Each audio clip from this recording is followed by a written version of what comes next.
नमस्कार, मैं हूं आपके साथ मयंक। आज 18 अप्रैल है और हॉर्मूज को लेकर जो खबरें आई वो आपने देखी होंगी कि ईरान ने हॉर्मूज खोलने का ऐलान कर दिया। क्या आपके मन में ये सवाल है कि ईरान ने हॉर्मूज क्यों खोला? मैं इसका जवाब देने की कोशिश करूंगा। अब ईरान के यूरेनियम का क्या होगा, इसका जवाब देने की कोशिश करूंगा।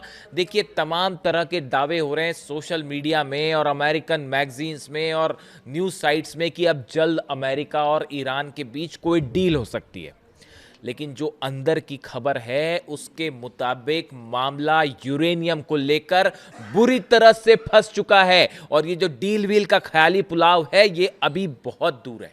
पहले सवाल का जवाब दें। देखिए, ईरान ने हॉर्मूज खोल के एक ऐसा दांव चला जिसने ट्रंप को चारों खाने चित्त कर दिया है और नेतन्याहू का तो वो हाल है कि समझ नहीं आ रहा कि अब किया जाए तो क्या किया जाए।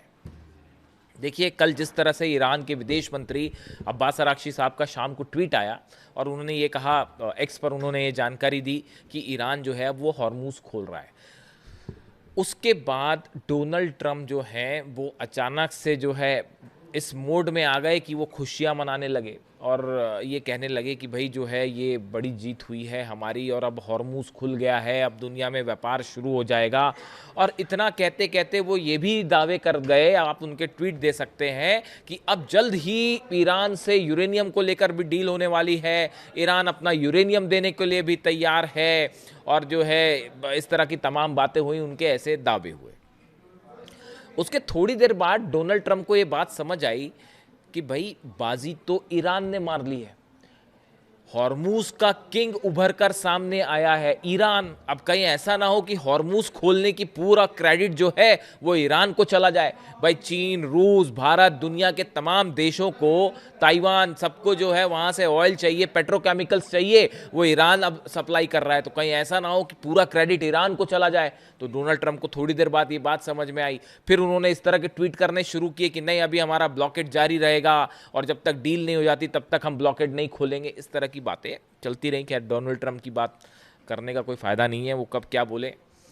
लेकिन अब सवाल ये है कि आखिर ईरान ने हॉर्मूज क्यों खोला। उसकी पहली वजह, तीन चार वजह मैं आपको बताता हूं। पहली वजह, अमेरिका के जितने जहाज हैं, जंगी जहाज, 3 aircraft carrier, Abraham Lincoln, Gerald R फोच, जॉर्ज डब्ल्यू बुश, इसके अलावा यूएसएस ट्रिपोली हो गया, बॉक्सर हो गया, ये सब के सब जहाज सीज फायर के बाद से ईरान के बेहद करीब आ गए हैं, है ना। और ये एक चिंता का विषय है ईरान के लिए, क्योंकि इनके करीब आने से ये कभी भी बड़ी स्ट्राइक कर सकते हैं। सीज फायर खत्म होगा, कभी भी हमला कर सकते हैं।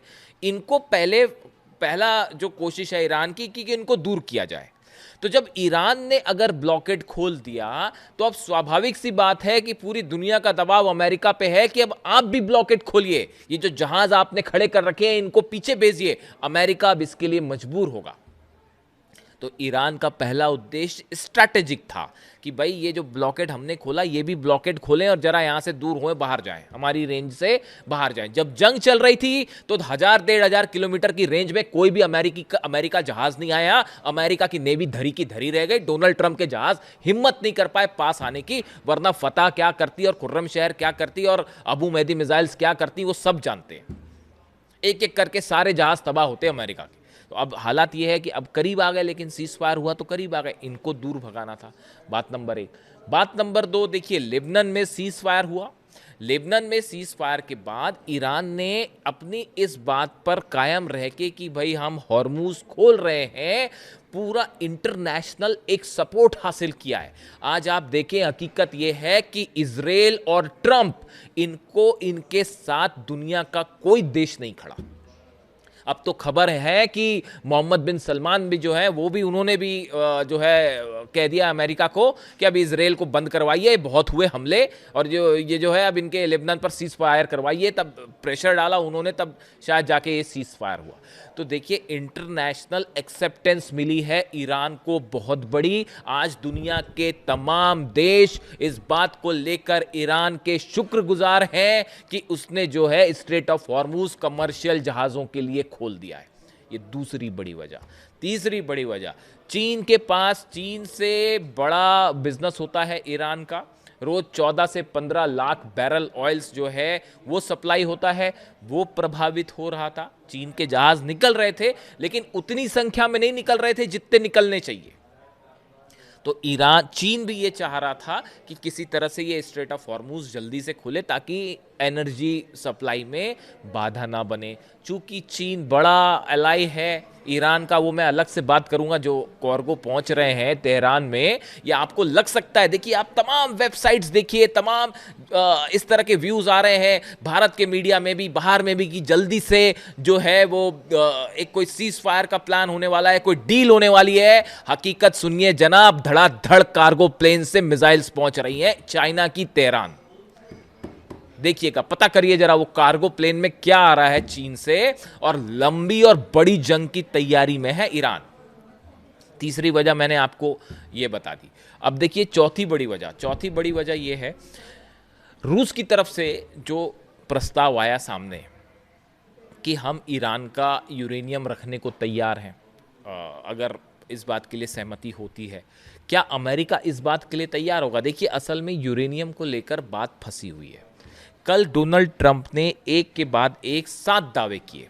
उन्होंने पहला दावा कर दिया कि ईरान जो है अपना यूरेनियम अमेरिका को सौंपने को तैयार है। ईरान ने, गलीबाफ साहब ने, संसद के अध्यक्ष हैं, उन्होंने सिरे से इस बात को खारिज कर दिया है, ईरान अपना यूरेनियम विदेश नहीं भेजेगा, किसी के पास नहीं भेजेगा।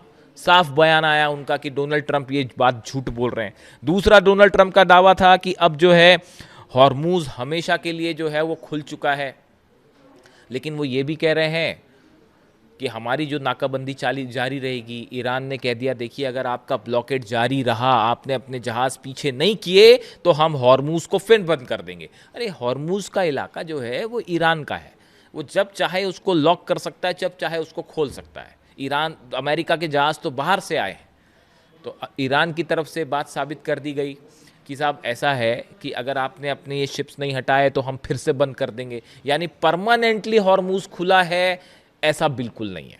अगली आप बात देखिए, अमेरिका की तरफ से ये बातें सामने आ रही हैं। आप देखिए सोर्स क्या है, खबरों का सोर्स अमेरिकन मैगजीन्स हैं, इजराइल के कुछ तरफ से इस तरह के दावे हो रहे हैं कि अब जल्दी जो है वो एक बड़ा समझौता हो सकता है ईरान के यूरेनियम को लेकर। ईरान कह रहा है यूरेनियम को लेकर तो अभी कोई बात ही नहीं हुई, तो समझौता कैसे होगा? और बड़े ख्याली पुलाव, मैं तो बड़ा हैरान हो जाता हूँ जब कई मैं मीडिया चैनल्स देखता हूँ, वो इतनी ज़्यादा प्लानिंग कर लेते हैं। ऐसा लगता है कि आसिम मुनीर ने जो है वो कुछ ऐलान कर दिया बड़ा। आसिम मुनीर से क्या डील करेंगे भाई ईरान, जब तक आप आमने सामने नहीं बैठेंगे और बात नहीं होगी। अगर ईरान को यूरेनियम सौंपना होता तो फिर पहले ही सौंप देता। जंग की क्या जरूरत थी? अली खामेनी साहब के असैसिनेशन की क्या जरूरत थी? फिर ईरान पहले ही सौंप चुका होता उसको। आप खुद सोचिए इस बात को। अली खामेनी साहब पर हमला क्यों हुआ? इसीलिए हुआ ना कि ईरान झुकने को तैयार नहीं था, और अमेरिका ये जानता था इस बात को कि जब तक अली खामेनी साहब है तब तक दुनिया की कोई ताकत ईरान से कोई शर्त नहीं मनवा सकती। तो अब ईरान उन शर्तों को क्यों मान लेगा? समझिए इस बात को। दूसरी बात, कई जगह जो है इस तरह की खबरें कि जल्दी कोई न्यूक्लियर डील होने वाली है। ईरान ने सिरे से इसको खारिज कर दिया है कि अभी ऐसे किसी न्यूक्लियर मुद्दे पर कोई बातचीत हुई नहीं है। देखिए ये बड़ी 5-6 वजह हैं। और एक बड़ी ज़बरदस्त खबर चल रही है कि साहब जो है यूरेनियम के बदले $20 बिलियन जो एसेट्स हैं वो रिलीज कर दिए जाएंगे ईरान के। इस तरह की खबर है कि जो $20 बिलियन अलग अलग फ्रीज है, वो पैसा ईरान का ही है। अमेरिका ये कह रहा है कि इस तरह की खबरें चल रही हैं। हालांकि इसका तो खंडन डोनाल्ड ट्रंप ने खुद ही कर दिया कि हम कोई पैसा नहीं दे रहे, लेकिन कई मैगजीन्स ये दावा कर रही हैं कि भाई जो है $20 बिलियन ईरान के छोड़ दिए जाएंगे, बदले में वो अपना यूरेनियम दे दे। इसको सिरे से खारिज कर दिया ईरान ने कि ऐसा बिल्कुल कुछ नहीं है। ईरान को पैसे दे के उससे डील कराना, इस तरह की बातों का मतलब है कि अब तक अमेरिका इस बात को नहीं समझ पाया कि ईरान का डीएनए क्या है, ईरान का नेचर क्या है। जिस कौम की खून में इमाम हुसैन वाला शौर्य हो, इमाम हुसैन वाली बहादुरी हो, इमाम हुसैन वाली हिम्मत हो, उनको ऐसे पैसे वैसे के ऑफ़र नहीं दिए जाते। ये बात समझना चाहिए अमेरिका को। जिस दिन समझ आ जाएगी उस दिन शायद कोई डील हो पाए। ईरान ना कभी झुका है, करबला में भी नहीं झुका था, अब भी नहीं झुकेगा। समझ जाइए, बात को समझना ज़रूरी है। देखिए, इसके अलावा आप देखिए एक बड़ी जो इम्पोर्टेंट बात है वो ये कि इस स्ट्रेट ऑफ हॉर्मूज से बड़ा सारा ऐसा मटेरियल सप्लाई होता है जो कि सेमीकंडक्टर्स बनाने में काम आता है। जो ताइवान और चीन में सेमीकंडक्टर्स बनते हैं, वो सेमीकंडक्टर्स जिससे मिसाइलों के चिप चलते हैं, जिससे अलग अलग थार्ड और पेट्रियट के चिप चलते हैं, जो एयरप्लेन्स में इस्तेमाल होते हैं, मल्टीनेशनल फर्म्स में, कंप्यूटर्स में इस्तेमाल होते हैं, उन चिप्स को बनाने में सल्फ्यूरिक एसिड चाहिए होता है। वो सल्फ्यूरिक एसिड जो बाय प्रोडक्ट होता है केमिकल्स का, जो कि सप्लाई होते हैं स्ट्रेट ऑफ हॉर्मूज से। इस बात को समझिए, पूरी दुनिया के आईटी फर्म से लेकर जितने भी माइक्रोचिप्स बनाने वाली कंपनीज हैं, सब बड़े सल्फ्यूरिक एसिड की कमी से जूझ रही हैं इस समय। और इसका सबसे बड़ा नुकसान खुद अमेरिकन फर्म्स को हो रहा है, जो दबाव बना रही हैं डोनाल्ड ट्रंप के ऊपर कि भैया हॉर्मूज नहीं खुला तो ये जो माइक्रोचिप्स बन रहे हैं, सेमीकंडक्टर्स बन रहे हैं, ये मिलने बंद हो जाएंगे, आपकी पूरी दुनिया की इकॉनमी चरमरा जाएगी। ये दबाव बन रहा है। एक ये भी वजह थी कि ईरान ने इस हॉर्मूज को खोल के एक बड़ी राहत दी है चाइना को और उन देशों को जो कि सेमीकंडक्टर्स बनाते हैं। तो कुल मिला के देखिए हालात ऐसे हैं कि ईरान की तरफ से बात साफ कर दी गई है कि जो ये 7 दावे डोनाल्ड ट्रंप ने किए, रात भर तमाम तरह की जो है वो थ्योरीज चल रही हैं, ऐसा हो जाएगा तो वैसा हो जाएगा, तो ये डील हो जाएगी तो वो डील हो जाएगी। आप एक बात सुनिए, मैं आपसे सरल भाषा में आपसे सवाल पूछता हूं, आप बताइए, अगर ईरान के ऊपर ऑयल एक्सपोर्ट के मान लेते हैं, चलो एक ख्याली पुलाव, आप भी सोचिए जरा कि ईरान ने अपना यूरेनियम उठा के दे दिया अमेरिका को या किसी भी देश को दे दिया, उसके बदले में ईरान क्या कहेगा? ईरान ये कहेगा कि अब हमारे पे जितने प्रतिबंध है वो हटा दिए जाए, हमारे से जो ऑयल एक्सपोर्ट पर जितने प्रतिबंध है वो हटा दिए जाए, हम जितना व्यापार करते हैं पेट्रोकेमिकल्स का, जितने हम पे प्रतिबंध है वो हटा दिए जाए। अगर ऐसा हो गया तो उसके बाद ईरान से जो ऑयल बिजनेस होगा उसका नतीजा ये होगा कि ईरान मिडिल ईस्ट ही नहीं, दुनिया की सबसे बड़ी पेट्रोकेमिकल्स इकॉनमी बन के ऊपर जाएगा। और उसके बाद ना इजराइल की हैसियत रह जाएगी, ना सऊदी की हैसियत रह जाएगी, और ना ही अमेरिका के पेट्रोकेमिकल्स का दबदबा बना रहेगा मिडिल ईस्ट में। पूरा प्रभाव ही खत्म हो जाएगा। रशिया, ईरान और चाइना मिलकर इतना बड़ा ऑयल बिजनेस करेंगे कि आप देखिए कि नया वर्ल्ड पावर बन जाएगा ईरान। क्या यह बात नेतन्याहू को मंजूर होगी? क्या यह बात डोनाल्ड ट्रंप को मंजूर होगी? क्या यह बात मार्को रूबियो को मंजूर होगी? क्या पीट हेग्सेथ को मंजूर होगी? कतई मंजूर नहीं होगी। समझिए आप इस बात को। तो ये जो डील है, आप समझिए, आप डोनाल्ड ट्रंप से डील कर रहे हैं जो कि सुबह कुछ कहते हैं, दोपहर कुछ कहते हैं, रात कुछ कहते हैं, उन पर विश्वास नहीं किया जा सकता। नेतन्याहू को सिर्फ मौका चाहिए हमला करने का फिर से। वो अमेरिका के दबाव में फिलहाल डील कर दिए हैं, वो भी 10 दिन का ही सीज फायर है लेबनान के साथ, और 21 तारीख को ईरान के साथ खत्म हो रहा है सीज फायर, और भयंकर जंग की तैयारी है। तो ये जो ख्याली पुलाव चल रहे हैं कि ईरान यूरेनियम सौंप देगा, मुझे तो ऐसा होता कहीं नहीं दिखाई दे रहा फिलहाल।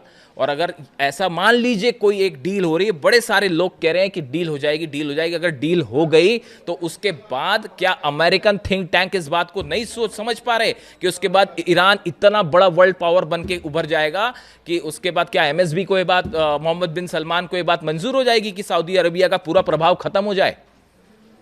उसके बाद भारत को क्या जरूरत पड़ेगी अमेरिका से तेल खरीदने की या किसी से परमिशन लेने की? आप सोचिए इस बात को। तो ऐसा है कि ये हर स्थिति में अमेरिका की करारी हार है। अगर डील करता है अमेरिका तो भी अमेरिका हारेगा, और डील नहीं होती है, जंग होती है, तो उसमें तो ईरान ने जो है वो 40 दिन में बता ही दिया कि अमेरिका का क्या हो सकता है। इसलिए थोड़ा इंतजार करिए। हम ईरान की तरफ से भी ये बात कही गई, मैं हर बार ये बात कह रहा हूं, देखिए फिर से एक बार खबर साबित हुई। मैंने आपको क्या कहा, जब तक ईरान की सेना की तरफ से कोई बयान ना आए, जब तक अब्बास अराक्ची साहब की तरफ से कोई बयान ना आए, तब तक आप किसी बात पर विश्वास नहीं कीजिए। और आज ईरान की तरफ से बयान आया है कि जब तक हम आपको ऑफिशियली कुछ ना बताएं तब तक आप मत मानिएगा। तो देखिए एक बार फिर जो मैं कहता हूं हमेशा, वो बात साबित हुई है। तो बहुत कुछ ऐसा है जो पर्दे के सामने कुछ और है और पर्दे के पीछे कुछ और है। और 21 और 22 तारीख के लिए ईरान पूरी तरह से बड़ी जंग की तैयारी में है, क्योंकि कब कहाँ क्या धोखा हो जाए कोई नहीं जानता। इससे जुड़ा जो भी अपडेट होगा वो आप तक पहुंचाऊंगा। आप कमेंट करके खुद बताइए कि ईरान को अब आगे क्या करना चाहिए, क्या यूरेनियम को लेकर किसी तरह की बातचीत करनी चाहिए या नहीं करनी चाहिए। Thank you so much.